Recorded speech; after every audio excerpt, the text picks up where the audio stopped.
Magandang araw po sa inyo, Miss Winnie. Nais kong ibahagi ang isang kaganapan sa aking buhay. Ako nga po pala si Grace. Nakatira ako sa Occidental Mindoro. Sa kasalukuyan, ako ay nasa 40 anyos na. Lumaki ako sa hindi ko tunay na magulang. Nasa 8 taong gulang pa lang kasi ko nang mamatay sila dahil sa taong bayan. Napagkamalan pong mambabarang na naghahasik ng lagim ang mga magulang ko. Kaya po sila nagawang sakta ng mga tao at namatay. Mula pagkabata ay inalila na ako ng mga umampon sa akin. Hanggang sa dumating ang araw na hindi ko na nakayanan ng mga pagpapahirap nila. Akala ko noon mabubuting tao ang mga umampon sa akin. Pero mali pala ako. Mas masahol pa sa alipin ang sinapit ko sa poder nila. Pakiusap, tama na po. Huwag niyo akong saktan. Bakit? Pagod ka na ba? Sumunod ka sa amin para hindi ka nagugulpe. Tama, engot ka kasi. Masyado kang bobita. Kung gusto mo ng kabaitan mula sa amin, sundin mo ang inuutos namin. Sinusunod ko naman po ang lahat ng sinasabi niyo sa akin eh. Kulang pa rin ba? Ano po bang nagawa ko para ganituhin niyo ako? Talagang kulang, Grace. Marami kaming isinakripisyo para sa'yo. Dapat lang napakinabangan ka rin namin. Lahat naman po ginawa ko eh. Bakit parang hindi pa rin sapat? Ibinigay ko naman po lahat ng makakaya ko eh. Bakit puro pananakit ang inaabot ko? Aba, nagre-reklamo ka ba? Hindi mo ba kami naintindihan? Kulang pa ang lahat ng sakit na nararanasan mo kumpara sa kasalanan ng magulang mo. Natahimik na lang ako sa mga sinabi nila. Simula pagkabata, ganun na ang turing nila sa akin. Walang araw na hindi nila ako pinapahirapan. Naipapasok na po ako. Baka gabihin po ako sa pag-uwi mamaya kapag hindi po ako nakaalis ngayon eh. Ayan, ganyan dapat. Magsipag ka para naman matuwa kami sa'yo. Hindi yung puro kaiyak at paawa. Sige na, umalis ka na para marami kang kitain. Huwag mo rin kalimutan na bumili ng bigas at ulam. Tandaan mo ang bilin ko. Opo, aalis na ho ako. Baka may ibibilin pa po kayo? Ikaw mahal, may ipabibili ka ba? Sabihin mo na para maisabay na ni Grace. Kung wala na po, aalis na ako. Mahuhuli na kasi ako sa trabaho eh. Hindi pa ako sumasagot. Huwag kang bastos. Laking gulat ko nang bigla akong sampalin ni tatay. Hindi ko akalain na sasaktan niya ako dahil lang sa maliit na bagay. Agad akong napahawak sa aking muka. Ramdam ko ang biglang pamamanhid ng ibaba kong labi dahil ito ang napuruhan sa pagsampal sa akin. Sa totoo lang, Miss Winnie, kung hindi lang malaki ang utang na loob ko sa kanila dahil sa pagpapalaki nila sa akin, matagal ko na silang sinagot-sagot at nilabanan. Pero dahil alam kong wala akong mapupuntahan kapag pinalayas nila ako, tiniis ko ang lahat ng pananakit nila sa akin kahit pa sobra na ang pagpapahirap. Pwede naman ho kayong magsalita ng hindi nananakit eh. Kapag nahuli ako sa trabaho, baka matanggal ako. Wala na akong kikitain at mas lalo kayong magagalit sa akin. Ayan na naman siya. Iyak na lang ba ang alam mo? Sige na, umalis ka na. Huwag ka nang pumasok. Ang dami mong arte. Pero kailangan ko po ang trabahong ito. Hindi ako pwedeng matanggal. Hindi nga pwede. Maglaba ka na lang. Bakit? Susuway ka na naman ba sa akin? Wala akong pakialam kung matanggal ka. Ayoko po. Kailangan ko ng trabahong ito. Ayaw mong sumunod? Gusto mo uli na sampal? Ito ang sayo. Arte-arte ka pa ha? Tanggapin mo to ng matauhan ka. Naramdaman ko na lang ang malakas na suntok ni tatay sa sikmura ko. Sobrang kirot at namilipit pa ako. Kahit na nasaktan ako, tumakbo pa rin ako palabas ng bahay. Ayoko kasi na hindi pumasok sa trabaho. Nag-iipon din ako para makapag-aral sa high school. Simula nang makagraduate ako sa elementarya, pinatigil na nila ako sa pag-aaral. Sabi nila sa akin, magsasayang lang daw sila ng pera lalo na't hindi naman nila ako tunay na anak. Sobrang sama ng loob ko noon pero wala na akong magawa. Wala rin naman kasi akong matatakbuhan. Nasa 8 taon pa lang ako nang mamatay ang tunay kong magulang. Tanging sina Nanay Adelina at Tatay Mikoy ang kumupkop sa akin. Wala na rin kasi akong kamag-anak na gustong umampon sa akin.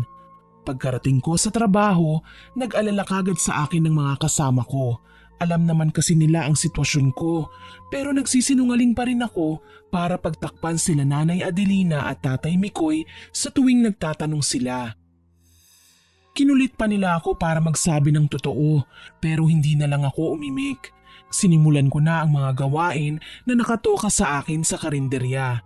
Isinubsob ko ang sarili sa pagtatrabaho bilang serbedora at minsan ay tagahugas ng mga plato. Matapos ang trabaho, binili ko ang lahat ng bilin sa akin ni Nanay Adelina. Hindi ko rin nakalimutan ang sigarilyo ni Tatay Mikoy para naman kahit papaano makaiwas ako sa panggugulpi niya.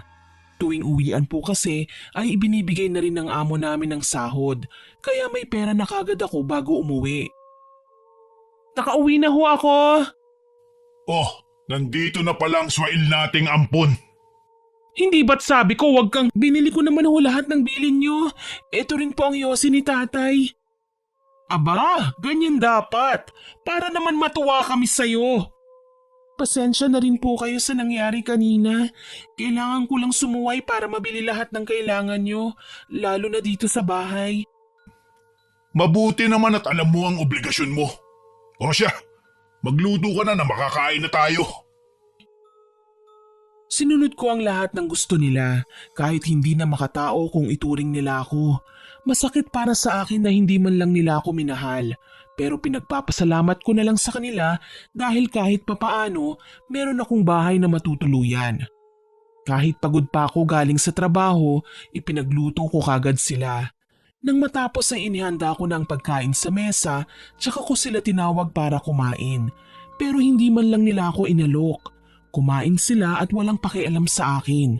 Nakatayo lang ako at pinanonood sila dahil ayaw nila akong makasabay. Nawawalan daw sila ng gana. Pagkatapos nilang kumain, tsaka nila ako pinayagan. Mga tira na lang ang palagi kong pinagtsatsagaan. Umupo na ako pagkatapos nila at dinampot ang isang pirasong tuyo. Yun ang inulam ko ng gabing yon dahil yun na lang ang natira. Kahit na gusto kong magreklamo, hindi ko ginawa dahil kailangan silang pakisamahan para hindi nila ako saktan. Ako rin kasi ang kawawa kapag sumagot pa at umalma. Lumipas ang mga araw at malapit na ang pasukan. Kahit alam kong magagalit na naman sila, kapag binuksan ko ang usapin tungkol sa aking pag-aaral, sinubukan ko pa ring magpaalam. Bukas ho pala, pupunta ako sa bayan para mamili ng gamit sa eskwela. Eskwela? Di ba't pinahinto ka na namin sa pag-aaral? Mahal, ang ampon mo, nangangarap na naman. Aba, wala kaming pampaaral sa'yo. Ano ba yung pumasok sa utak mo ha, Grace? Wala naman po kayong gagastusin kasi ako magpapaaral sa sarili ko. At sa tingin mo papayag kami? Kahit ito lang ho, hayaan niyo naman po ako. Pangako mas magsisipag ako, payagan niyo lang po ako. Payagan mo na, mahal. Pero kapag hindi dumoble ang bigay mo sa amin, titigil ka. Maliwanag ba? Wala na akong nagawa pa ng mga oras na yon. Sumang-ayon na lang ako sa gusto nila para matupad ko ang aking pangarap. Ilang sandali ang lumipas habang naguhugas ako ng pinggan, bigla na lang namatay ang ilaw. Dali-dali kong kinuha ang kandila at tinignan ko kung nawalan ba ng kuryente sa aming kapitbahay. Pero tanging kami lang ang nawalan ng ilaw, kaya naman napatingin ako kina nanay at tatay. Bakit po wala tayong kuryente? Nagbibigay naman po ako ng pambayad, hindi ba? Oo, pero hindi ko na ibayad. Pumunta kasi dito yung kumpare ko eh. Nagyayang magsugal, kaya yun. Naglaro kami, kaso natalo ako. Tsaka yung kalahati, binayad ko dun sa Bombay. May utang kasi ako na cellphone, yung nadukot sa akin sa palengke. Bakit hindi niyo ho inuna yung kuryente? Tsaka dapat sinabi niyo man lang sa akin para nagawan ko ng paraan. Aba, ano bang malay ko na puputulan tayo? Natural po, hindi tayo nakabayad eh. Ay, dapat pinaalam niyo sa akin. Ang dami mong satsat. Di bukas bayaran mo. Ibabalik din naman agad ang kuryente kapag nakabayad ka na. Kuda ka ng kuda dyan, ang sakit sa tenga. Hindi na lang ako kumibo sa sinabi nila. Alam ko kasi na mas masasaktan lang ako kapag nakipagtalo pa ako sa kanila. Matapos kong makipag-usap, nagpahinga na ako sa maliit kong kama sa sala. Wala kasi akong kwarto. Tanging maliit na katre na ako lang ang gumawa ang higaan ko. Kinabukasan, maaga akong gumising. Nagluto ako ng almusal para sa kanila. At matapos nun, umalis na ako at nagpunta sa trabaho. Bumali ko sa amo ko para makakuha ng pambayad sa kuryente namin na pinutol. Noong una, ayaw pa sana akong bigyan ng amo ko, pero nagmakaawa ako at sinabi ko ang aking sitwasyon. Sa totoo lang, hindi ko na iniisip kung magmukha akong kawawa sa harapan ng iba. Gusto ko lang magawa ang lahat para kina Nanay Adelina at Tatay Mikoy. Ayoko na kasing makaranas pa ng pananakit nila. Pagod na ako sa ganoong kalagayan. Miss Winnie, pakiramdam ko noon, sa tuwing nasasaktan ako at pinagbubuhatan ng kamay, parang mamamatay na ako. Para bang katapusan na ng mundo. Ang hirap kasi talaga lalo na't hindi ko rin hawak ang isip ng mga umampon sa akin. Ginawa ko ang lahat ng gusto nila, pero sa paglipas ng panahon, mas lalo nila akong inabuso hanggang sa dumating ang pangyayari na pinagsamantalahan ako ni Tatay Mikoy. Tay, pakiusap! Huwag po! Ayoko! Hindi tama ang ginagawa niyo! Sabing huwag kang maingay. Saglit lang naman to, Grace. Hindi ka naman mabubuntis dahil hindi ko ipuputok sa loob. Ayoko, Tay! Huwag mong gawin to sa akin! Maawa po kayo! Magagalit po si Nanay! Hindi siya magagalit kung hindi naman niya malalaman. Ang dami mong arte. Gusto mo talaga na ginagalit ako? Kapag sinabi ko, sundin mo. Matagal na kitang gustong angkinin, Grace. Wala lang akong pagkakataon. Kaya ngayon na tayong dalawa lang dito sa bahay, gagawin ko ang aking gusto. Halika dito! Huwag po!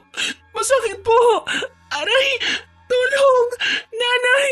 Tulungan mo ako! Ang kulit mo talaga. Huwag kang maingay. Huwag ka nang mag-inarte kung ayaw mong masaktan. Tiisin mo lang at manahimik ka. Mamaya mararamdaman mo rin ang sarap. Huwag kang magulo. Pasaway ka talaga eh. Heto ang sayo. Gusto mo pa talaga masampal para lang tumahimik ka? Aray! Tama na! Ang baboy mo! Parang awa niyo na po, Tay! Huwag po! Maawa po kayo! Anong nangyayari dito? Mikoy? Anong ginagawa niyo? Inay, ginahasa ako ni Tatay. Sinira niya ang puri ko. Mahal, inakit niya ako. Naghubad siya sa harapan ko. Maniwala ka sa akin. Hindi siya bastardang yan. Magaling palang umakit ang babae niyan. Ang sarap ng tulog ko kanina. Tapos nagising ako na sumampa na siya sa ibabaw ko. Pinasok niya ako dito sa kwarto. Tinakot pa ako na kapag hindi ko itinuloy ay sisirain niya tayo. Maniwala ka, mahal. Anong sinabi mo? Ikaw na babae ka? May kati ka rin palang tinatago? Walang iya ka? Halika rito at tatanggalin ko ang kati mong yan! Hindi po, Nay. Pinagsamantalahan po ako ni Tatay. Maniwala po kayo sa akin. Huwag po niyo akong saktan, Nay. Aray ko po, ang buhok ko. Huwag niyo po akong kalagkarin. Bitiwan niyo po ako. Halika dito nang magtanda ka. Walang iya ka? Lumayas ka sa pamamahay ko. Layas! Sinubukan kong magpaliwanag pero mas pinaniwalaan niya ang kanyang asawa. Sinampal at sinabunutan niya pa ako habang kinakaladkad palabas ng bahay. Sa akin niya binunto ng kanyang galit. Kahit ilang beses kong sinabi na ginahasa ako ng asawa niya, ako pa rin ang masama. Binugbog niya ako hanggang sa labas ng bahay habang pinagsisigawan na makati ako at inakit ang asawa niya. Hiyang-hiya akong nagmamakaawa sa kanya dahil pinagtitinginan na kami ng mga kapitbahay. Pero wala siyang pakialam. Tumigil lang siya noong naubos na ang kanyang lakas. Pumasok siya sa loob ng bahay at pabalagbag na sinarado ang pinto. Wala akong mapuntahan noon kaya kumatok ako at nagmakaawa para patuloyin ako. Pero para silang bingi sa pagtawag ko. Hanggang sa binuksan na ni Tatay Mikoy ang pinto. Madaling araw na noon. Akala ko ay maawa siya sa akin. Pero pangisi-ngisi siya habang pinapapasok ako ng bahay. Iyak ako ng iyak. Awang-awa ako sa sarili ko at natatakot na ako sa kanila. Pero wala naman akong mapuntahan. Matapos ang araw na yon, mas lalo akong pinahirapan ni Nanay Adelina.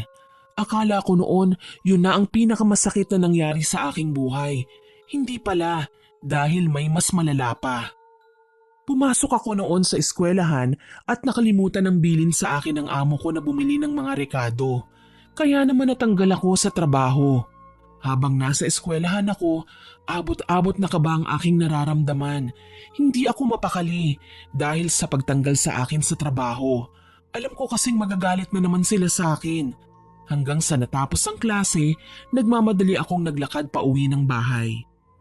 Pag-apa ko pa lang sa pintuan, isang malakas na sampal ang inabot ko. Napahawak ako sa aking ilong na dumurugo na ng mga oras na yun. Muntik pa akong himatayin sa lakas ng sampal pero nagawa ko pa rin tumayo at gumapang papunta sa higaan. Tay, tama na po. Hindi na po ako papasok sa eskwelahan. Pangako, huwag niyo lang po akong saktan. Nag-usap tayo. Sabi mo doble ang ibibigay mo sa amin. Bakit natanggal ka sa trabaho? At ang dami pang bayarin sa eskwelahan niya. Kapag hindi ka tumigil dyan sa ambisyon mo, lulumpuhin ka namin. Inuuna mo ba kasanletseng pag-aaral na yan kaysa ang kakainin dito sa bahay? Huwag po, pakiusap. Hindi na ako ulit. Pangako. Maghahanap po ako ng bagong mapapasukan na trabaho. Gawin mo. Hindi yung puro kasatsat. Kulang sa gawa. Ang ganda-ganda ng trabaho mo dahil may pera ka na kagad pag uwi. Tatanga-tanga ka kasi kaya ka tinanggal. Kundi ba naman utak biya? Pasalamat ka at kahit kakarampot ang kinikita mo, pinapatuloy ka pa rin namin dito sa bahay. Paano na ngayong wala ka nang ipapasok na pera? Palayasin ka na lang kaya namin. Wag po, parang awa niyo na po. Hindi na ako susuway sa utos niyo. Lahat ng gusto niyo susundin ko na po.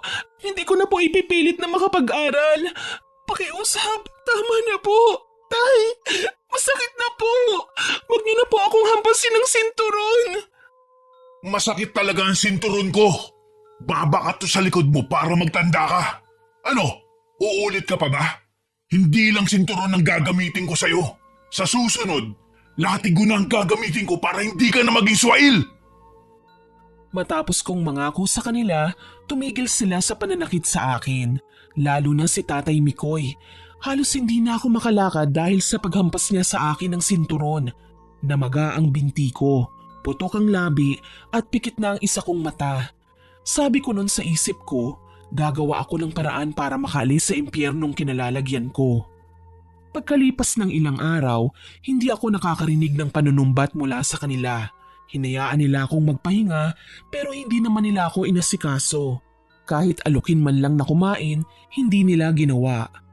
Nang bumuti na ang pakiramdam ko, hindi ko alam kung ano ang uunahin. Natambakan kasi ako ng gawaing bahay. Ang dami kong labahin, sobrang dumi ng bahay dahil sa mga kalat nila. At kailangan ko ring maghanap ng trabaho. Hindi ko kasi pwedeng baliwalain ang mga sinabi nila sa akin. Mabilis kong tinapos ang lahat ng gawain sa bahay, tsaka ako nagbihis at naghanap ng trabaho. Nagpatuloy ako sa pag-a-apply. Medyo nahirapan pa ako na makahanap ng trabaho lalo na't wala naman akong masyadong pinag-aralan. Isang beses lang ako nagkamali pero para bang ang laki na ng kasalanan ko. Pero nang araw na yun, laking pasalamat ko dahil nakita ko ang dati kong katrabaho. Tinulungan niya akong makapasok sa pinagtatrabahuhan niya bilang waitress. Mababa nga lang ang sahod pero sabi ko okay na yun kesa naman wala. Pag-uwi ko sa bahay, nakita kong nag-aaway sina nanay at tatay. Balak ko sanang umalis, pero nakita nila ako. Agad na ibinunton sa akin ni Tatay Mikoy ang kanyang galit. Ano po bang ginawa ko? Lagi na lang ganito.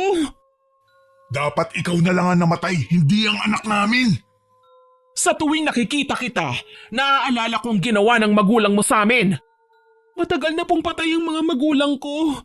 Utang na loob, patahimikin niyo na sila. Hindi pa ba sapat ang impyernong dinaranas ko dito sa bahay niyo? Buong buhay ko, puro pagmamaltrato ang ginawa niyo sa akin. Bata pa lang ako, ginawa niyo na akong alipin. Kulang yun, Grace. Pasalamat ka dahil binuhay ka pa namin. Pasalamat! Kung tutuusin, mas malaki pa ang sakripisyo ko kaysa sa tulong niyo. Aba, sumasagot ka na? Halika dito. Ipapatikim ko sa iyo ang kamao ko. Tumatapang ka na ha? May buto ka na para lumaban? Eh kung baliin ko yan, wala kang utang na loob ha? Hindi ko na magawang umiwas sa malakas na suntok ni Tatay Mikoy. Nang dilim ang paningin ko ng oras na yon, ramdam ko ang pagtama ng kamao niya sa mata ko pero hindi ko ininda. Agad akong pumunta sa kusina at kinuha ang kutsilyo.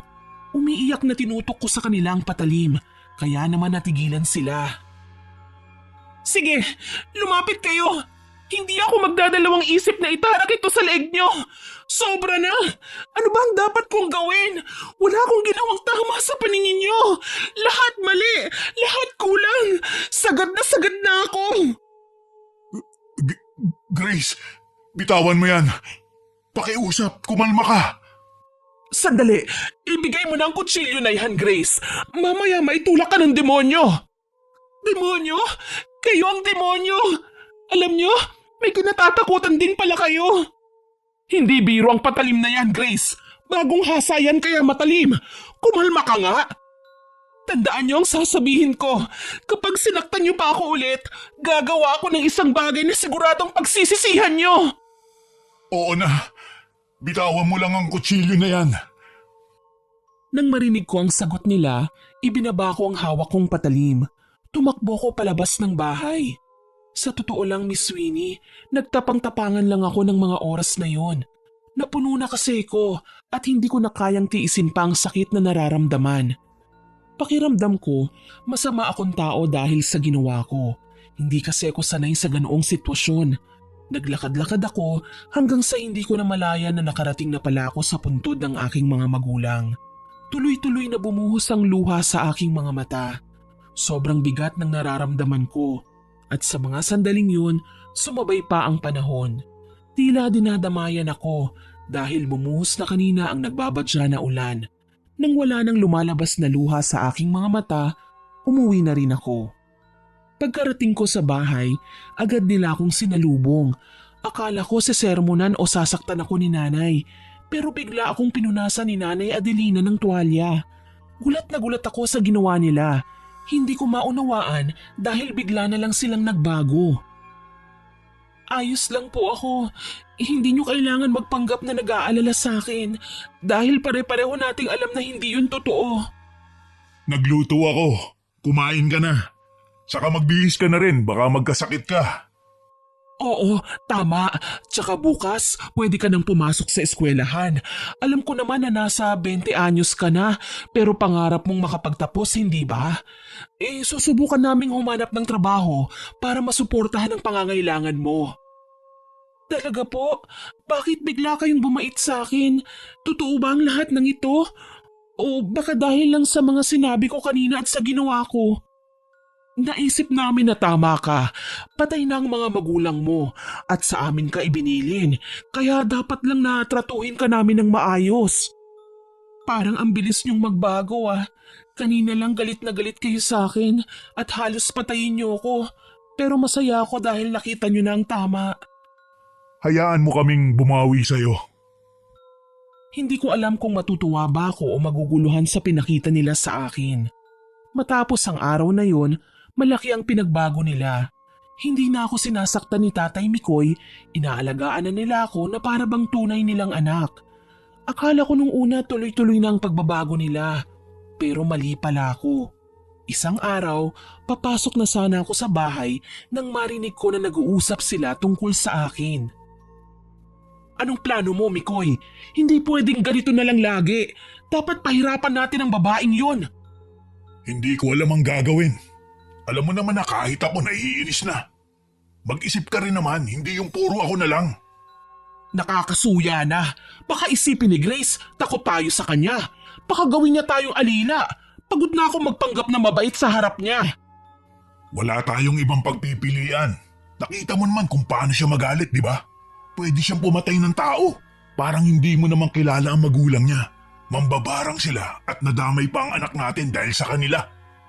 Yun nga ang iniiwasan natin. Ang galitin siya. Pero hindi ko na kaya na magbait-baitan sa kanya. Kinasusuklaman ko ang magulang niya dahil halimaw sila. Kung hindi natin sila naging kaibigan noon, sana kasama pa natin si Maria hanggang ngayon at hindi ang anak ng mambabarang na yon. Maghinay-hinay ka sa pagsasalita mo. Parating na rin si Grace, baka marinig ka niya. Sa ngayon, magtiis muna tayo. Hindi ko alam kung hanggang kailan ko kayang magtiis, Mikoy. Kilala mo ko. Ayoko sa lahat yung nagpapanggap ako. Para akong natuod sa aking kinatatayuan. Pakiramdam ko, binuhusan ako ng malamig na tubig dahil sa mga nalaman ko. Hindi ko alam kung ano ang magiging reaksyon, lalo na at narinig ko ang tungkol sa tunay kong magulang. Sa totoo lang, hindi ko talaga alam na mambabarang ang mga magulang ko. Akala ko noon simpleng tao lang sila. Hindi rin kasi nila sinabi sa akin.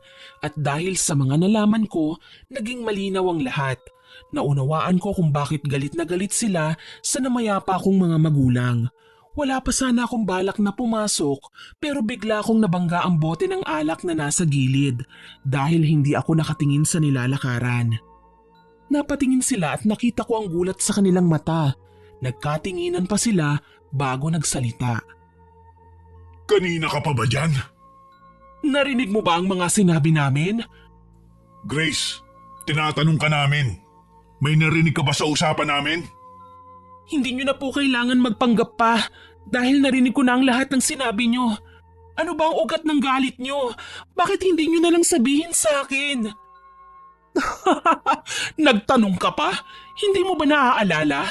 Magkalaro kayo ng anak namin nang dumating ang taong bayan. Napagkamalan nila si Maria na anak ng magulang mo. Siya ang pinatay ng walang kalaban-laban. Samantalang ang mga magulang mo walang ginawa. Hinayaan nilang magdusa ang kawawa kong anak.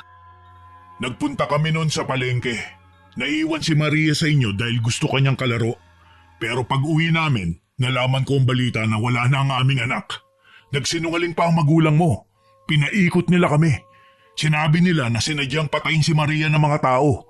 Wala raw silang nagawa sa galit nila. Kaya tumakas na lang. Iniwan nilang pinahihirapan hanggang sa mamatay ang anak namin. Tapos ikaw nagawa pa nilang ihabilin. Pero salamat sa'yo, nalaman namin ang totoo. Ako? Paano nyo nalaman ang totoo dahil sa akin? Hindi ko maintindihan. Nung maliit ka pa, madalas kang bangungutin. Palagi mong binabanggit ang pangalan ni Maria. Hanggang sa tinanong ka namin, ikinuwento mo ang nangyari ng araw na yon. Kaya naman simula noon, minaltrato ka na namin.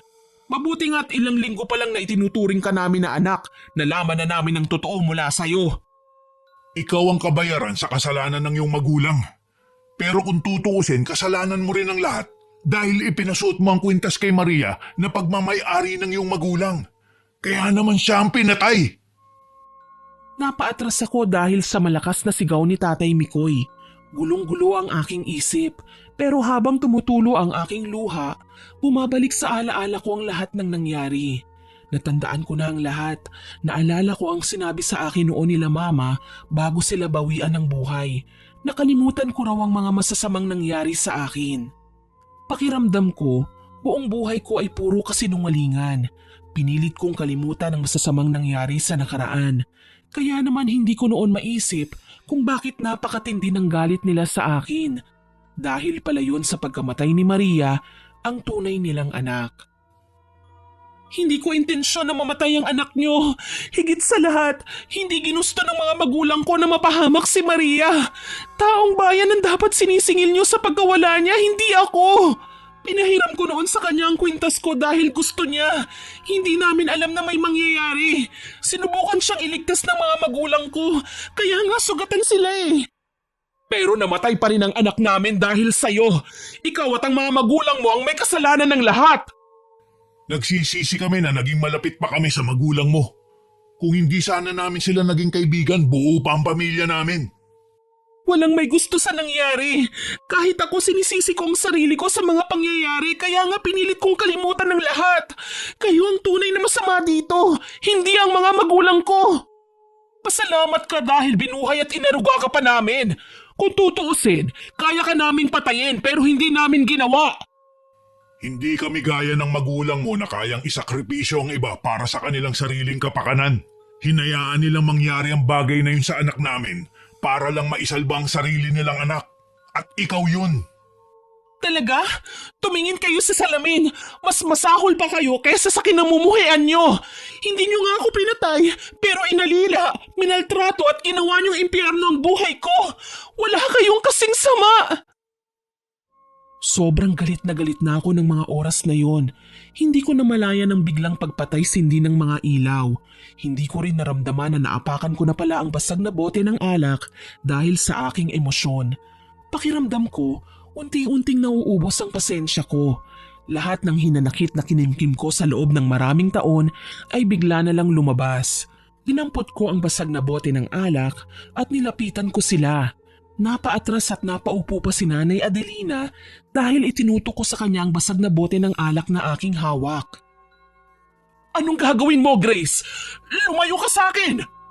Ngayon, alam mo na ang pakiramdam ng nagmamakaawa. Ganito lagi ang ginagawa niyo sa akin, hindi ba?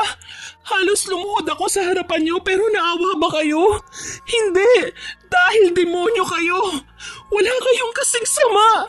Sarili niyo lang ang iniisip niyo! Ngayon, pinalalayo niyo ako? Akin na yan! Huwag mong sasaktan ang asawa ko! Papatayin kita! Tama na! Ayoko na! Pakiusap! Huwag mo kong sasaktan! Halika dito, Nanay Adelina! Huwag kang lalapit, Tatay Mikoy! Gigilitan ko ng legang asawa niyo! Hindi na sila nakakilos pa. Hinila ko si Nanay Adelina. Itinutok ko sa kanya ang basag na bote ng alak at dahan-dahang lumabas ng bahay. Nang makalayo na kami, binitiwan ko siya at mabilis akong tumakbo palayo sa lugar na yon. Hindi ko alam kung saan ako pupunta. Pero sabi ko, hinding-hindi na ako babalik sa impyernong bahay na yon. Lakad takbo ang ginawa ko hanggang sa maratingan dati naming bahay. Ang mga magulang ko, pinatay sila ng taong bayan. Inakala ng lahat na ang mga magulang ko ang siyang dahilan ng kamalasan sa lugar namin. Hindi ko alam kung bakit. Masyado pa akong bata ng mga panahon na yon. Ang tanging natatandaan ko lang ay ang sinabi nila sa akin na kalimutan ko ang lahat ng masasamang pangyayari sa aking buhay. Nahiwalay ako noon sa aking magulang dahil sa sobrang takot. Tumakbo ko palayo sa kanila at nakuha ko ni Nanay Adelina. Nagkita-kita na lang kami sa bahay nila at doon ko na lamang naghihingalo ang mga magulang ko at ibinili nila ako sa kanilang mag-asawa. Pagkatapos ng pangyayaring yun, nakalimutan ko na ang lahat. Ni hindi ko na rin maalala ang sinabi ng mga umampon sa akin na itinuring nila akong tunay na anak. Siguro dahil sa dami ng trauma na naranasan ko, nakalimutan ko na ang mga mahahalagang bagay. Ilang sandali ang lumipas at hindi ko namalayan na nakatulog na pala ako. Maya-maya pa'y bigla akong nakaramdam ng tapik sa aking balikat. Agad akong napabangon at nakita ko ang pamilyar na lalaki. Sino ka? Ano ang ginagawa mo sa bahay ng kaibigan ko? Paano mo ito nalaman? Kayo ang dapat kong tanungin tungkol sa bagay na ito. Sino po kayo at paano niyo naging kaibigan ng magulang ko? Teka, ikaw ba si Grace? Ang pinaampon kina Adelina at Mikoy? Ako nga po. Bakit kilala niyo po sila? Sino ba talaga kayo? Ako si Castor, ang kaibigan ng tunay mong ama. Matagal akong nawala at nalaman ko na lamang napatay na pala ang mga magulang mo at napunta ka sa pangangalaga ni Adelina. Kumusta ka na? Anong ginagawa mo rito? Delikado ang lugar na ito, lalo na at hindi ligtas na matulog dito. Umalis po ako sa bahay nila. Hindi ko na po kaya ang ginagawa nilang pagmamaltrato sa akin. Simula ng bata pa ako, pinahihirapan at inalipin nila ako. Gusto kong gumanti sa kanila at iparanas ang lahat ng sakit na dinanas ko sa poder nila. Nanlaki ang mga mata ni Mang Castor nang marinig niya ang mga sinabi ko. Kitang-kita ko ang pagkabigla sa kanyang muka. Tumayo ako at pinagmasdan ang paligid hanggang sa nakita ko ang isang maliit na kahon. Nakakandado yon. Mabilis ko yung dinampot at napatingin ako kay Mang Castor. Ano po kaya ang laman nito? Nakakandado kaya panigurado mahalaga ito. Pag-aari yan ng iyong magulang. Bakit niyo po alam? Gaya ng sabi ko sa iyo kanina, kaibigan ko ang iyong magulang. Kaya alam ko kung pag-aari ba nila o hindi. Kung ganon, alam niyo kung nasaan ang susi ng kahon na ito? Nasa akin ang susi ng kahon na hawak mo. Sumama ka sa akin at ipapaliwanag ko sa'yo ang lahat ng nalalaman ko. Nagpunta kami sa maliit niyang kubo. Malayo yon sa kabahayan at napapalibutan ng mga matatayog na puno. Pinaupo niya ako sa silya na gawa sa kahoy tsaka niya iniabot sa akin ang isang maliit na notebook. Ibinigay sa akin yan noon ng magulang mo bago pa ako umalis. Sabi nila kapag dumating na raw ang tamang panahon, ibigay ko yan sa'yo. Nariyan din ang sagot sa lahat ng katanungan mo at ang susi sa kahon na nakuha mo. Hindi ko yan pinakialaman dahil hindi naman sa akin. Kung kaibigan po kayo ng mga magulang ko at ibinili nila sa iyo ang bagay na ito, bakit hindi niyo ako hinanap? Bakit ngayon ko lang kayo nakita at nakilala? Pasensya na kung parang ang dami ko pong tanong. Hirap lang ako magtiwala dahil sa mga nangyari sa akin sa poder ni Nanay Adelina at Tatay Mikoy. Ay, pasensya na. Hindi ko alam na minaltrato ka pala nila. Sinubukan kitang kunin sa kanila pero ayaw nila. Sabi nila mahal na mahal ka raw nila at parang anak na ang turing nila sa'yo. Kaya naman hindi ako nag-isip ng masama. Patawarin mo ako kung nahuli ako. Hindi na yun ang mahalaga. Ang importante ay nagkita na ho tayo. Ano man ang laman ng kahon at notebook, malakas ang hinala ko na marami ang magbabago sa pagkatao ko. Grace, meron kang dapat malaman. Ang notebook na ito ay puno ng mga alaala at kwento ng iyong mga magulang. May mga sinulat sila sa mga nangyari sa nakaraan, pati na rin ang mga dahilan kung bakit natapos ang kanilang buhay ng maaga. Ano po bang nakasulat dito? Bakit parang napakahalaga dahil nilagyan pa nila ito ng kandado? Buksan mo at basahin. Makikilala mo ang tunay na pagkatao ng iyong mga magulang at malalaman mo ang dahilan kung bakit naging mabigat ang mga pinagdaanan nila sa kamay ng taong bayan. Sige po, bubuksan ko na. Babasahin ko kung anong nilalaman ito at umaasa ako na lahat ng katanungan sa isipan ko ay magkakaroon na ng kasagutan. Tahimik kong binasa ang unang pahina ng notebook na hawak ko. Hindi ko alam kung ano ang mararamdaman ko habang binabasa ang lahat ng nakasulat. Pakiramdam ko unti-unti akong bumabalik sa nakaraan. Hanggang sa nabasa ko ang tungkol sa isang tao na sumira sa pangalan ng aking magulang. Sino ang taong sumira sa pangalan ng magulang ko? Nasaan na siya? Hindi naman kasi nakasulat dito ang detalye tungkol sa taong yun. Hindi mo na kailangan pang makilala kung sino siya dahil pinatay na sila ng mga magulang mo. Ang mahalaga ngayon ay malaman mo ang totoo at magawa mo ang gusto mo. Ano ba talaga ang plano mo? Gusto kong iparamdam sa umampon sa akin ang dinanas kong hirap. Kung ganun, handa ka na bang matuto kung paano maging mambabarang? Handang-handa na po ako. Hindi na ako makapaghintay na makita silang magmakaawa at lumuhod sa harapan ko. Binigyan ko sila ng pagkakataon para magbago pero sinayang nila. Kaya ngayon, ako naman ang magpapahirap sa kanila. Tama. Huwag kang mag-alala dahil tutulungan kita para mabigyan ng aral sina Adelina at Mikoy. Hindi ko palalampasin ang lahat ng ginawa nila sa akin. Ang pagiging mambabarang iha ay hindi lamang basta paggamit ng mahika o sumpa. Kailangan mong matutunan ng tiyaga, disiplina at tamang pagkontrol sa kapangyarihan. Sa tingin niyo po ba, matututunan ko ang mga aral na itinuturo niyo sa akin? Oo naman. Sa tamang panahon, matututo kang gumamit ng barang. Talaga po?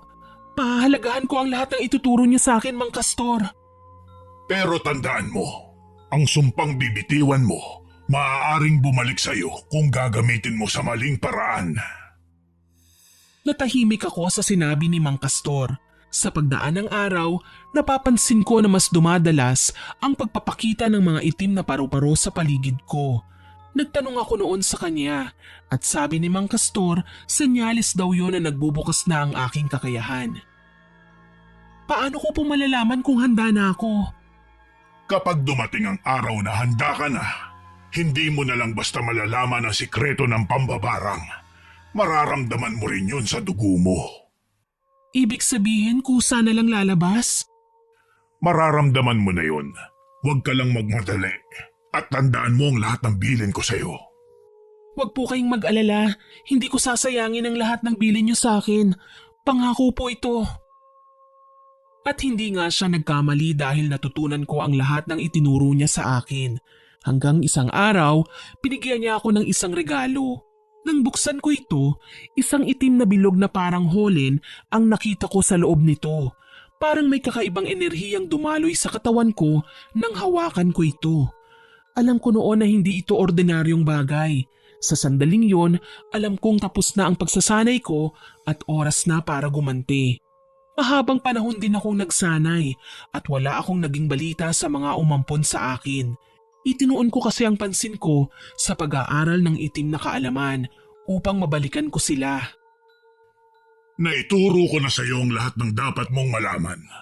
Aalis na ako, Grace. Kailangan na ako sa amin. Naway sa susunod nating pagkikita, payapa na ang iyong isipan. Mag-iingat ka at naway magtagumpay ka sa iyong mga plano. Maraming salamat po sa lahat ng mga turo at gabay niyo sa akin. Talagang nakatulong ito sa aking pag-unlad. Wala yun. Ginawa ko lamang ang nararapat. Sana kapag bumalik po kayo, makabawi na ako sa inyo. Mababayaran ko rin ang lahat ng tulong niyo sa akin. Wala yun. Ipinagbilin ka sa akin ng mga magulang mo. Kaya naman ginawa ko lamang ang nararapat. Mag-iingat po kayo. Ikaw rin. Sana magkita pa tayo, Grace. Ayon sa turo sa akin ni Mang Castor, mas mabisa na ako mismo ang pupunta sa biktima ko para ilagay ang sumpa. Kaya naman sinadya ko na makita sina Nanay Adelina at Tatay Mikoy. Gulat na gulat sila nang makita ko. Matagal na rin kasi kung hindi nagpakita sa kanila. Agad na lumapit sa akin si Nanay Adelina. Niyaya niya pa ako sa kanilang bahay at mabilis akong sumama upang maisagawa ko ang aking plano. Umupo kami sa sala. Nakipag-usap ako at sumasagot sila sa akin na para bang wala silang ginawa sa aking masama. Nasa kusina naman si Tatay Mikoy sa mga oras na yon. Abala siya sa paghahanda ng merienda. Habang nakaupo kami, nagpapanggap ako na nakikipagkwentuhan sa kanila. Pero sa isip ko, handa na ang malagim kong plano para makaganti sa kanila. Habang nagtatawanan sila, dahan-dahan kong inuusal ang isang orasyon na hindi ko pinapahalata sa kanila. Sa ilalim ng mesa, 2 insekto ang pinakilos ko, isang itim na langgam at isang maliit na gagamba. Dahan-dahan silang gumapang papunta kay Tatay Mikoy at Nanay Adelina. Alam kong hindi nila mararamdaman yun sa umpisa, pero kapag dumapo na ang aking barang sa kanila, doon magsisimula ang tunay na paghihirap. Matapos ang ilang saglit, tumayo ako at bahagyang ngumiti sa kanila.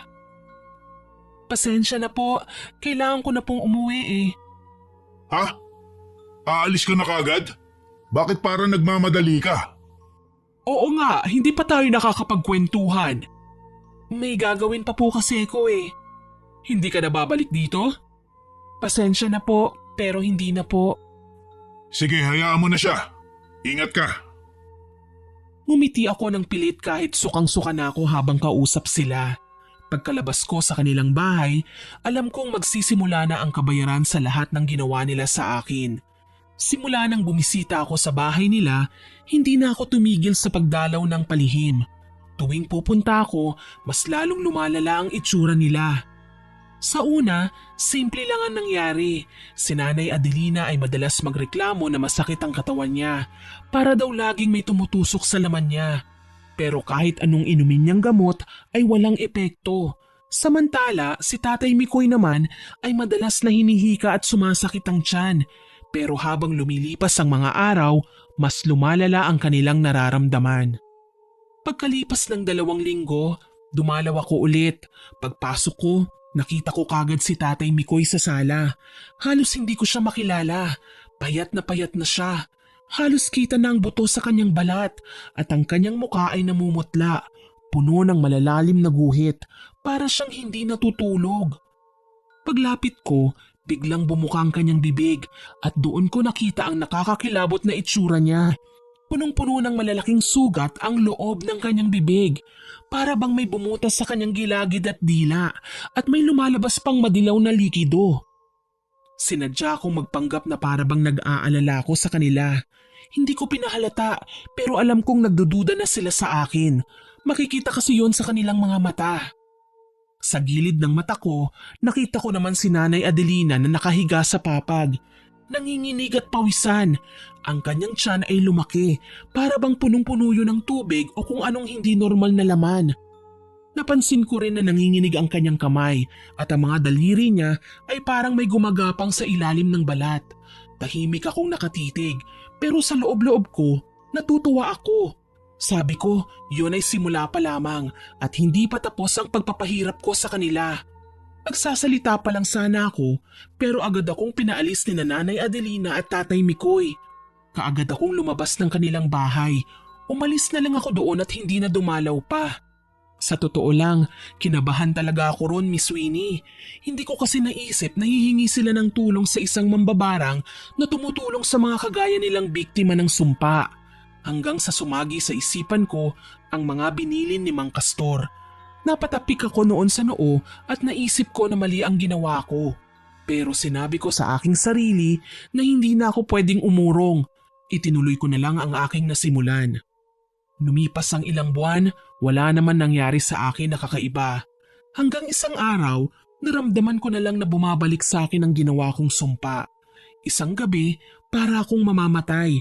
Nahirapan akong huminga at nakita ko ang aking mga alagang insekto na namatay. Ilang sandali pa ang lumipas, napasuka ako ng dugo. Ramdam ko ang pananakit ng aking katawan. Maya-maya pa'y bigla ko na lang naramdaman na para bang may sumasakal sa akin na hindi ko nakikita. Hanggang sa may narinig akong boses na pumasok sa aking isipan. Hindi ko alam kung saan nanggagaling ang boses na yun. Hindi ko rin alam kung sino siya. Pero nararamdaman kong makapangyarihan din siya. Kapag tinatanong niya ako ay sinasagot ko lamang. Narinig ko rin ang boses ni Nanay Adelina. Sino ka? Magpakilala ka sa akin. Bakit mo binabarang sina Adelina at Mikoy? Anong kasalanan nila sa'yo? Hindi ako magpapakilala. Malaki ang pagkakasalang nagawa nila sa akin at hindi ko hahayaan na hindi sila managot. Grace, ikaw ba yan? Tanggalin mo na ang sumpa na nilagay mo sa amin. Huwag mong hintayin na ibalik namin yun sa'yo. Wala kayong dapat ipagmalaki. Hindi ako natatakot sa inyo. Danasin niyo ang paghihirap na pinaramdam niyo sa akin.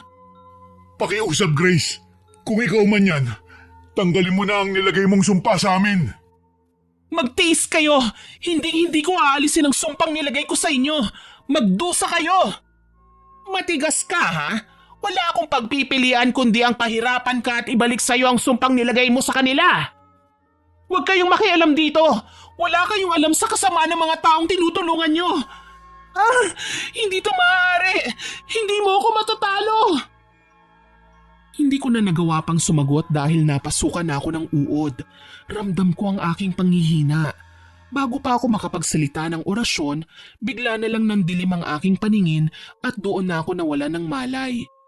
Nang muli kong iminulat ang aking mga mata, nakita ko si Mang Castor.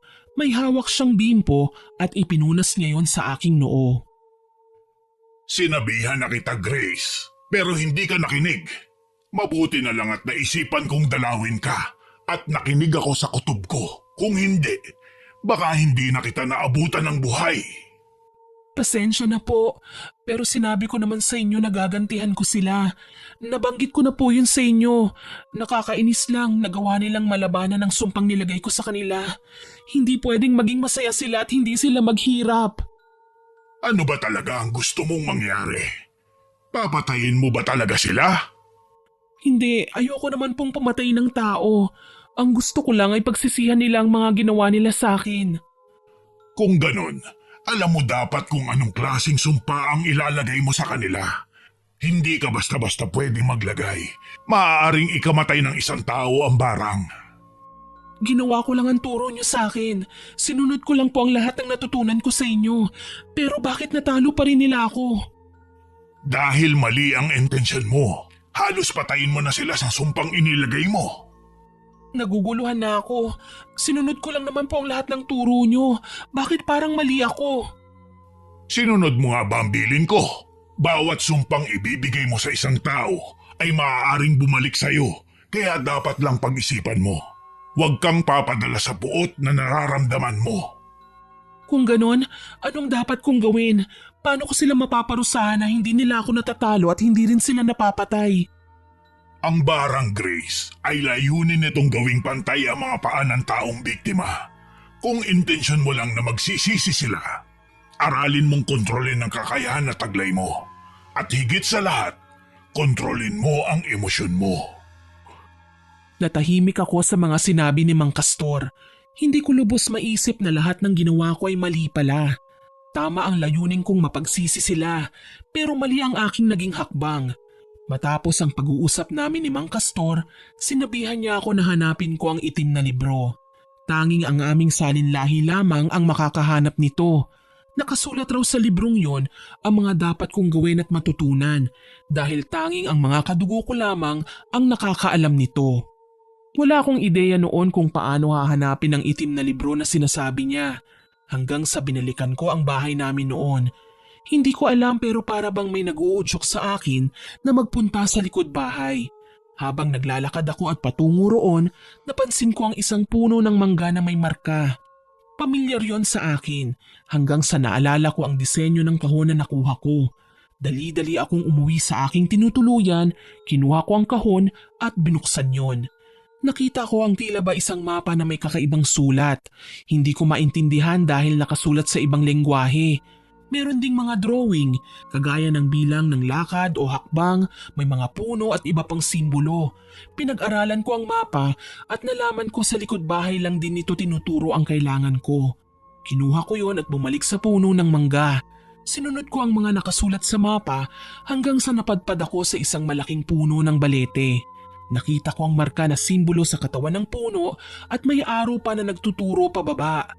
Naisip kong doon nakabaon ng libro kaya hinukay ko ito. Halos isang oras din akong naghukay hanggang sa makita ko na ang aking hinahanap.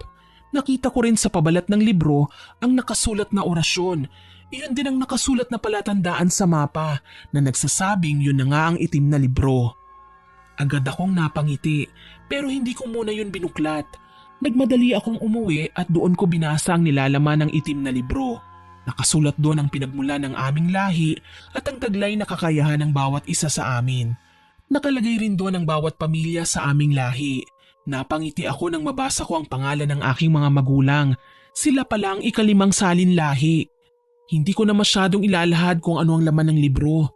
Masasabi ko lang na lahat ng kailangan kong malaman ay nakasulat doon. Ayoko nang banggitin pa kung ano yon dahil tanging mga kadugo lang namin ang dapat na makaalam. Matapos kong basahin ang mga nilalaman ng itim na libro, pakiramdam ko ay handa na ulit ako para pahirapan ang mga nanakit sa akin. Pero sa pagkakataong ito, hindi na ako papatalo. Hindi ko rin sila tutuluyan. Gusto ko lang maramdaman nila ang lahat ng sakit na aking dinanas. Makita nila ang kanilang pagkakamali at humingi sila ng tawad sa akin na galing sa kanilang puso at hindi pilit. Sinimulan ko ang bagong plano at binalikan ko sila. Nagawa kong pahirapan sila. Sa pagbabalik ko sa bahay ni Nanay Adelina at Tatay Mikoy, nangingibabaw sa aking puso ang matinding galit. Gusto kong maramdaman ng mga taong nanakit sa akin ang mga pinagdaanan ko. Naisip ko ang mga bagong kaalaman mula sa itim na libro. Kaalaman na hindi ko gustong gamitin habang buhay. Pero sa pagkakataong ito, para bang kailangan kong gamitin ito upang ipakita ang aking paghihiganti sa mga umampon sa akin. Ngayon, dumating na ako. Narito na ako para iparamdam sa inyo ang matinding sakit na dinanas ko. Anong ginagawa mo rito? Hindi ka namin gusto makita. Umalis ka na dito, demonyo ka! Dahil sa'yo, muntik na kaming mamatay. Anong pakiramdam ng unti-unti kayong pinapatay? Wala kang kasing sama! Hindi ba yun din ang ginawa niyo sa akin? Ibinalik ko lang lahat ang pinadanas niyo sa akin. Hindi pwede. Wala kang utang na loob. Kinupkup ka namin, pero ito ang igaganti mo sa amin. Anong gusto niyo? Pagsilbihan ko kayo? Kaawaan ko kayo? Hindi! Dahil sa akin natutunan, hindi ko kailangan makipagtalo. Ang unang orasyon na ginawa ko ay isang uri ng kalagayang hindi nila matatakasan ng aking ibinigay. Tinawag ko ang mga insekto sa paligid at napasunod sila gamit ang itim na mahika. Mga langgam, ipis, daga at gagambang may itim at pulang tuldok na ginawa kong mga tagapagsagawa ng aking sumpa. Sa loob ng bahay, pinakilos ko ang mga ito upang simulan ang aking plano. Simulan natin ang laro! Walang iya ka! Manang-mana ka sa magulang mo! Demonyo ka! Mambabarang! Salot! Ano itong pinapasok mo sa bahay namin? Mga nakakadiring hayop! Alisin mo ang mga yan! Walang iya ka talaga! Kung demonyo ako, ano pa kaya kayo? Sana noon pa lang pinatay ka na namin! Sana nga para hindi na ako naghirap pa. Ginawa niyo akong alipin. Sa buong buhay ko, puro paghihirap ang aking dinanas. Ginawa namin yung para makaganti! Habang nagsasalita sina Nanay Adelina at Tatay Mikoy, bigla silang nakaramdam ng pangangati at kirot sa iba't ibang bahagi ng kanilang katawan matapos silang gapangan ng mga hayop na yun. Nakita kong si Tatay Mikoy ay hindi na nakapagpigil. Nag-umpisa siyang magmakaawa at lumuhod sa aking harapan. Tinignan ko na lamang siya habang gumagapang ang mga ipis at gagamba sa kanya. Parang may nangyayari sa akin. Ba't parang nalalambot ang binti ko? Grace! Alisin mo ang mga ito sa akin! Parang awa mo na! Ano ito? Bakit parang may gumagalaw sa loob ng tiyan ko? Ang mga alaga ko ay nagsimula ng gumalaw. Papasok sila sa loob ng katawan nyo at kakainin nila kayo mula sa loob. Walang iya ka talaga? Kampon ka talaga ng dilim. Matakot ka sa mga ginagawa mong ito, Grace. Parang awa mo na! Tanggalin mo ito! Kanina ang tapang-tapang nyo ah. Bakit ngayon namumuo ang pawis nyo? Natatakot na ba kayo? Oo, Grace! Natatakot na kami! Pakiusap, tama na! Hindi pa ako tapos. Nagsisimula pa lang ako. Habang nagmamakaawa, napansin kong pinagpapawisan at nanginginig na sa takot si Tatay Mikoy. Panay ang tanggal niya ng mga insektong gumagapang sa kanyang katawan pero bumabalik lang din ang mga ito. Layunin kong iparamdam sa kanya ang mga sandaling pinabayaan at pinahirapan nila ako. Lalo na ang ginawa niyang panghahalay sa akin. Malakas kong binigkas ang orasyon mula sa itim na libro at sinimulan kong isagawa ang ikalawang barang. Ang aking layunin ay magdulot ng kate sa katawan nila. Isang pahirap na hindi nila matatakasan at nagdudulot ng kanilang pagkabalisa. Sinubukan pa nilang tumakas. Tumakbo sila sa pintuan para lumabas ng bahay. Pero mabilis akong umusal ng orasyon dahilan para hindi nila mabuksan ang pinto. Tinignan ko sila ng matalim. Nag-iiyakan na sila pero hindi ako nakakaramdam ng kahit kaunting awa. Kahit sila tumakbo sa sulok ng bahay ay sinusundan sila ng mga alaga ko. Para silang mga batang paslit na tinatakasan ng kinatatakutang mga insekto at hayop. Napapatawa na lang ako sa nangyayari sa kanila pero lalong nagagalit si Nanay Adelina. Panay naman ang pigil ko sa kanyang naduduwag na asawa. Noon ko lang nakita na ganun katakot ang mga mata ni Tatay Mikoy. Pero si Nanay, lumalaban pa siya. Nakikita ko pa ang matinding galit sa kanya. Lumapit kayo sa akin mga alaga ko. Ngayon mararanasan nyo kung paano ang masaktan. Mararamdaman nyo ang bawat kilos ng aking mga insekto sa loob ng inyong katawan. Tama na! Sobra na ang iyong ginagawa, Grace! Sige, patayin mo kami. Kapag ginawa mo yun, mas masahol ka pa sa amin. Ang tapang mo pa rin, Nay. Sa halip na magmakaawa ka gaya ni Tatay Mikoy, nagmamalaki pa kayo? Oo naman, kailanman hindi ako luluhod sa isang kagaya mo. Isang pagkakamali na binuhay ka pa namin. Kung ganon, magdusa ka. Tama na! Ako na ang humihingi ng tawad! Pakiusap, tumigil ka na! Maawa ka sa amin! Maawa? Hindi ba't ganyan din ang sinabi ko sa inyo? Naawa ba kayo sa akin? Di ba hindi? Ang mga ilaw ay nagpatay-sindi habang nag-uusal ako ng orasyon. Ang mga bintana at pintuan ay nagbubukas-sara habang kumikilos ang mas maraming insekto. At labis akong natuwa. Pinilit kong pinakilos ang mga insekto para kagatin sila. Ang iba ay pilit na sumiksik sa kanilang balat. May ibang pumapasok sa kanilang bibig dahilan para maduwal sila. Napuno ng iyak nila at sigaw ang buong bahay. Grace! Tama na! Wala kaming ginawa sa'yo! Anong wala? Nagmamaang-maangang ka pa rin? Grace, pakiusap. Wala kaming masamang intensyon. Anong gusto mong mangyari? Gusto mong masaktan kami? Ang mamatay kami? Alam kong may pagkakamali kaming nagawa sa'yo, pero hindi nararapat sa amin ang ginagawa mo. Gusto kong makilala kayo. Makilala ang mga taong nasa likod ng mga maskarang suot nyo. Huwag kayong magpanggap. Ipinakita na namin sa'yo ang tunay na kami. Ano pa bang gusto mo? Talaga? Yan na ang totoong kayo?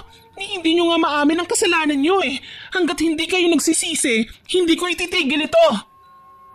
Sa bawat pagtatangka nilang iwasan ng mga insekto, lalong lumalala ang sakit na kanilang nararamdaman. Pumapasok ng pilit sa mga butas ng katawan nila ang mga insekto.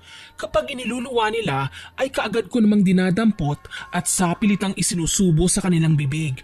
Ang ikatlong barang na ginawa ko ay nagdulot ng matinding kirot sa kanilang puso at isipan upang maalala nila ang lahat ng kanilang pagkakamali.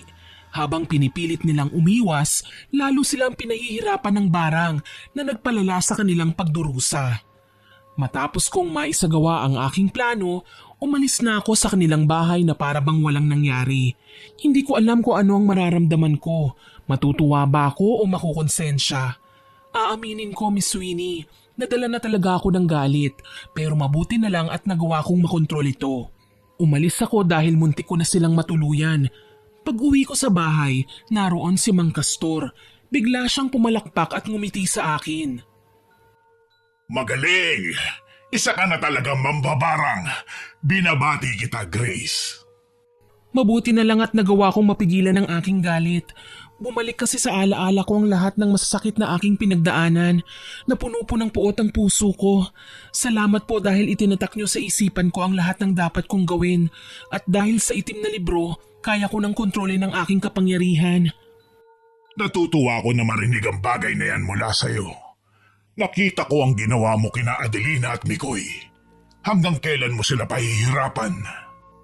Magdurusa sila hanggat hindi nila inaamin ang kanilang kasalanan. Hindi ako titigil hanggat hindi sila nagsisisi at humihingi sa akin ng tawad mula sa kanilang puso. Mag-iingat ka. Alam mo naman ang pwede mangyari.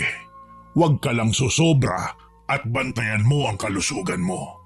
Baka masyado ka nang naglalabas ng lakas. Kapag nilabanan nila ang sumpa mo at mahina ka, pwede kang matalo. Alam ko po, nangyari na yun nung una kaya hindi ko hahayaan na maulit muli. Basta't palagi mong tatandaan ang bilin ko. Hindi ko alam kung kailan ulit ako makakadalaw dahil may problema rin ako sa amin. Sana maayos na ang lahat sa pagbalik ko. Sana nga po, sila lang naman ang hinihintay ko. Matapos ang araw na yun, nagpatuloy ako sa aking ginagawa. Palihim akong dumadalaw kina Nanay Adelina at Tatay Mikoy. Nakita ko kung gaano sila nahirapan. Nabalitaan ko ring humingi sila ng tulong at nagpunta sila sa dating tumulong sa kanila. Pero wala rin itong nagawa. Alam niya na siguro kung ano ang kaya kong gawin at marahil nakita niya ang tunay na ugali ng mga taong tinulungan niya noon. Sa paglipas ng mga araw, hindi pa rin sila humihingi ng tawad sa akin hanggang sa naisipan kong muling magpakita sa kanila. Kumusta kayo? Masaya bang maghirap? Grace, ikaw ba yan? Siya nga! Masaya ka na ba? Naghihirap na nga kami. Gaya mo noon. Hindi ako masaya. Sobrang tuwa ko. Pero alam nyo ba, nalulungkot din ako kasi naghihirap kayo. Pakiusap, tama na Grace. Hirap na kami. Masama kaming tao pero hindi nararapat sa amin ang ginagawa mo. Hindi nararapat? Paano naman yung ginawa niyo sa akin? Yung paulit-ulit yung pananakit sa akin, pagmamaltrato at paninisi niyo kahit patay na ang mga magulang ko. Patawarin mo kami. Nagsisisi na ako sa mga nagawa ko sa'yo. Adelina, mahal. Humingi na lang tayo ng tawad. Para saan? Hindi niya tayo pakikinggan. Kinasusuklaman niya tayo. Yun ba talaga ang tingin niyo sa akin, Nanay Adelina? Ganito ba ako kasama para hindi magpatawad?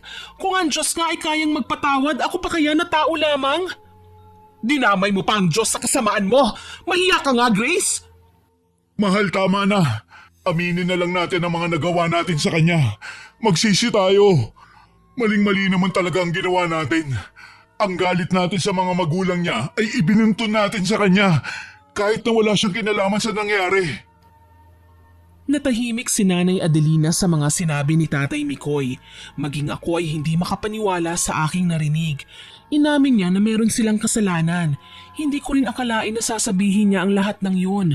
Lalo na't kilala ko si Tatay Mikoy bilang matapang at hindi nagpapatalo.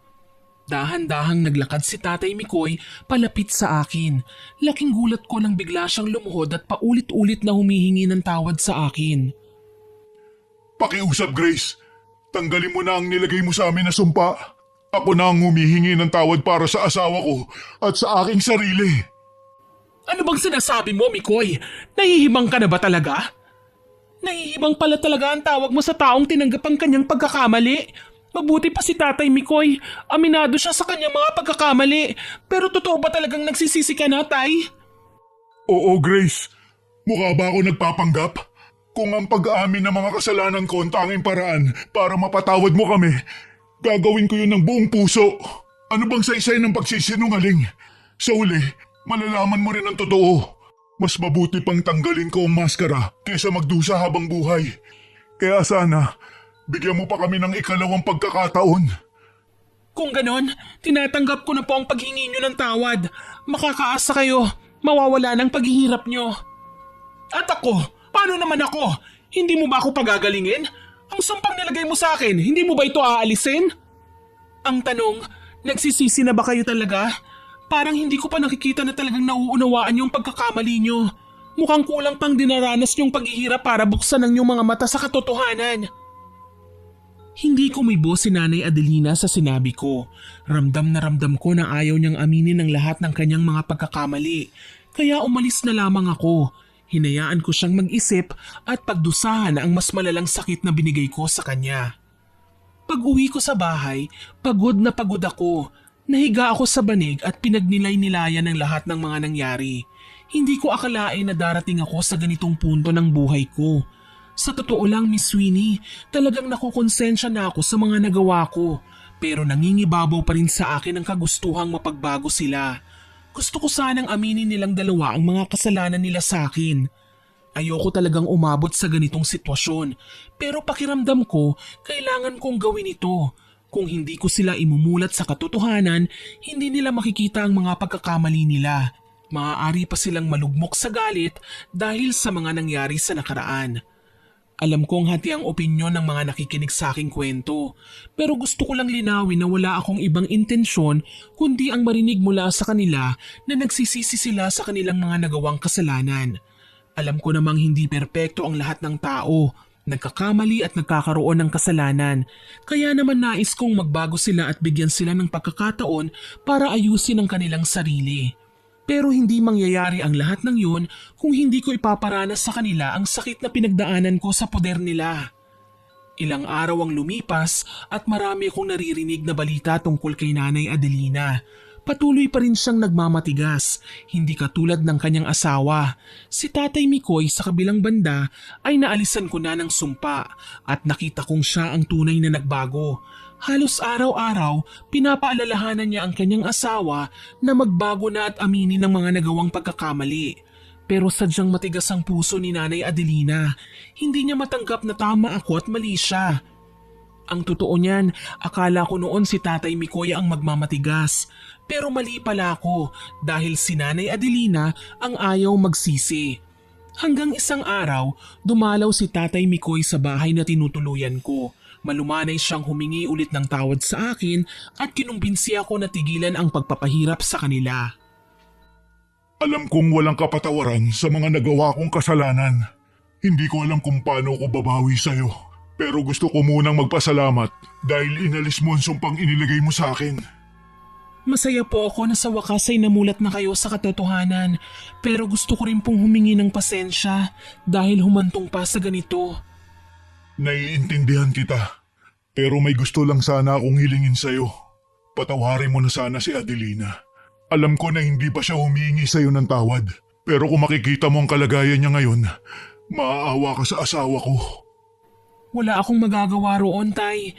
Siya na ang pumili ng kapalaran niya. Pero huwag kang mag-alala dahil hindi pa naman huli ang lahat. May oras pa siya para magbago at hindi naman ako kasing sama ng iniisip niyo.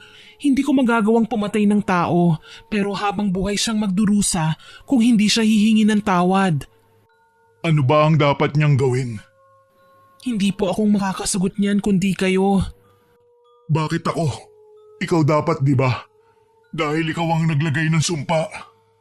Ako nga ang naglagay ng sumpa, pero kayo ang makakasagot ng tanong nyo. Ano ba ang ginawa nyo para makawala sa sumpa? Yun ang dapat gawin ni Nanay Adelina. Pasensya na, pero wala na po sa akin ang solusyon. Nasa inyo na po ito.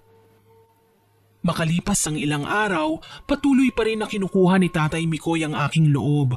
Sa tuwing bumibisita siya, nagdadala siya ng mga pasalubong, mga paborito kong pagkain gaya ng adobo at mga prutas. Pero sa kabila nun, hindi ko pa rin inalis ang sumpa kay Nanay Adelina. Tay, kahit ano pa po ang gawin nyo, wala na akong magagawa. Hindi ko mababawi ang sumpa kay Nanay Adelina. Kung talagang gusto niyang makabawi, siya ang dapat humingi ng tawad. Doon palang mawawala ang sumpa. Grace, ganun pa rin ang sinasabi ng asawa ko. May mga tao talagang hindi kayang patawarin ang sarili nila. Pero mahal ko siya. Hindi ko kayang mahirapan siya. Kung makakausap mo sana siya, baka magbago ang isip niya. Walang ibang makakatulong sa kanya kung hindi siya mismo, Tay. Sa ngayon, hihintayin ko na lang siyang lumapit sa akin. Huwag na kayong magsayang ng oras na suyuin ako dahil hindi kayo ang kailangan gumawa nun. Wala bang ibang paraan para matigil na ito? Wala, dahil ito po ang layunin ko. Sana kahit papaano ay lumambot ang puso mo. Malambot na po ang puso ko. Sadyang ayaw niya lang tanggapin ang kanyang pagkakamali. Tumango lang si Tatay Mikoy at umalis na nag-iisip. Mula noon, tuwing bumibisita siya sa bahay, palagi niyang ikinukwento si Nanay Adelina. Palagi siyang nag-aalala at kinakausap niya raw ang kanyang asawa. Pero kahit gaano pa siya katagal na magmakaawa o nagtangkang makipag-ayos sa akin, hindi pa rin ako pumayag na alisin ang sumpa kay Nanay Adelina. Sabi niya, habang tumatagal, unti-unting nagiging malungkot ang kanilang pagsasama. Palagi na rin silang nagtatalo. Hanggang isang umaga, nagising ako sa ingay sa labas. Agad akong bumangon at nakita ko ang mga umampon sa akin. Laking gulat ko nang makita sina Nanay Adelina at Tatay Mikoy na naglalakad papasok sa bakuran. Nakangiti si Tatay Mikoy pero kita ko na may lungkot sa kanyang mga mata. Bakit nandito kayo? Grace, nagpunta kami para makipag-ayos. Alam kong matagal na kami nagkasala at nagpahirap sa buhay mo. Pero narito kami ngayon para humingi ng tawad. Gusto naming malaman mo na nagsisisi na kami. Oo, Grace. Naiintindihan ko na ang mga nagawa ko. Pasensya na kung hindi kita tinrato ng maayos. Ang galit ko ay binuhos ko sa'yo. Yan ang aking pagkakamali. Pakiusap, patawarin mo na ako. Natutuwa ako na marinig ang mga salitang yan mula sa inyo. Naiintindihan ko na hindi mo kasalanan ang mga nangyari sa nakaraan. Patawarin niyo rin sana ako sa mga nagawa ko. Hindi na mahalaga ang mga nangyari. Ang importante, nalaman na natin ang ating pagkakamali. Bakit ngayon lang kayo humingi ng tawad? Bakit hindi niyo ito ginawa noon? Ang mga salita niyo ay parang hangin, walang saysay kung walang gawa. Nakita na namin ang aming mga pagkakamali. Ipinaliwanag na ni Mikoy sa akin. Gusto naming maging mas mabuting tao. Handa akong gawin ang lahat para sa'yo. Sinunod ko ang mga sinabi mo, Grace. Kung talagang nagsisisi kayo, ipakita niyo sa akin. Alam namin yun, Grace. Kaya nga kami nandito. Kung totoo man ang sinasabi niyo, ipakita niyo. Huwag kang mag-alala dahil ipapakita ko sa'yo na totoong nagsisisi na ako. Akala niyo ba madali lang ito? Nagdusa ako ng sobra sa kamay niyo. Napakahirap sa akin na magpasensya at patawarin kayo. Sinubukan kong iparamdam ang sakit na dinanas ko. Sa mga nagdaan, sinubukan kong ayusin ang mga sugat sa puso ko. Pwede bang patawarin mo na lang siya, Grace? Hindi ko din alam kung kailan kami makakabawi. Pero nandito kami ngayon, kumakatok sa puso mo. Patawarin mo kami. Alam kong hindi madali ang mga pinagdaanan mo. Pero handa kaming gawin ang lahat. Mapatawad mo lang kami. Alam kong kasalanan niyo ang lahat kung bakit naging ganito ako, pero hindi na maibabalik ang dati. Pwede bang bigyan mo kami muli ng pagkakataon? Umabot na kami sa bagay na ito kaya hindi na kami susuko. Sana matanggap mo ang aming paghingi ng tawad. Handa kami sa lahat ng bagay para makabawi. Sige, bibigyan ko kayo ng pagkakataon, pero kailangan na ipadama at ipakita nyo. Gusto kong makita na totoo ang mga sinasabi nyo. Yan ang gusto naming ipakita sa'yo, Grace. Magsisimula kami sa lahat ng kailangan at hindi na namin sasayangin ang pagkakataon na ibinigay mo sa amin. Alam kong mahihirapan kang magtiwala sa amin, lalo na sa akin dahil matagal kong napagtanto ang aking kamalian, pero makakaasa ka na tutupad kami sa aming sinabi.